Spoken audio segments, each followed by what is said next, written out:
So, ఎలా అనిపిస్తుంది తెలంగాణలో ఇప్పుడు ఇదొక రాష్ట్ర పండుగగా జరుపుతున్నారు. సో, తెలంగాణ గవర్నమెంట్ మీకు సపోర్ట్ చేసింది. అంతకు ముందంతా కూడా పోలీసులతో ఇబ్బందులు ఉంటాయి అని చెప్పి విన్నాము. ఇప్పటికి కూడా ఇంకా అలాగే కంటిన్యూ అవుతుందా? తెలంగాణలో నేను పుట్టినందుకైతే నేను గర్విస్తున్నాను.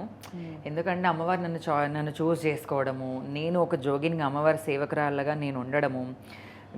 కానీ ఏంటనంటే ఇప్పుడు మా బాధ్యత మేము నిర్వర్తించాలి. అంటే మా ప్రొఫెషన్ ఏంటి, జోగిని వాళ్ళ ప్రొఫెషన్ ఏంటి? ఎక్కడ కళ్యాణమైనా, ఎక్కడ అమ్మవారి టెంపుల్స్కి వెళ్ళినా కాకుండా బోనాలు ఎక్కియడం కానీ, కళ్యాణంలలో పార్టిసిపేట్ చేయడం కానీ, అక్కడ అమ్మవారితో తాళి కట్టించుకోవడం కానీ, దేవుడికి తలంబ్రాలు పోయడం కానీ అది మా బాధ్యత. కానీ ఆ టైంలో మమ్మల్ని అడ్డుకోవడం మాత్రం అది కరెక్ట్ కాదు అని నేను అనుకుంటున్నాను. కరెక్ట్ కాదు కూడా అది. ఎందుకనంటే ఒక దేవుడు కళ్యాణం ఆషాఢ మాసంలో బల్కంపేట ఎల్లమ్మ కళ్యాణం జరుగుతుంది. ఆ టైంలో మేమే సెంటర్ ఆఫ్ అట్రాక్షన్. అక్కడ అమ్మవారు కూడా కత్తితో కళ్యాణం ఆడుతుంది, మేము కూడా దేవుడితో కళ్యాణం ఆడుతున్నట్టు మేము పసుపు కొమ్ములు కట్టుకుంటాము. ఆ టైంలో మమ్మల్ని కూడా పంపించకుండా అడ్డుపడుతున్నారు.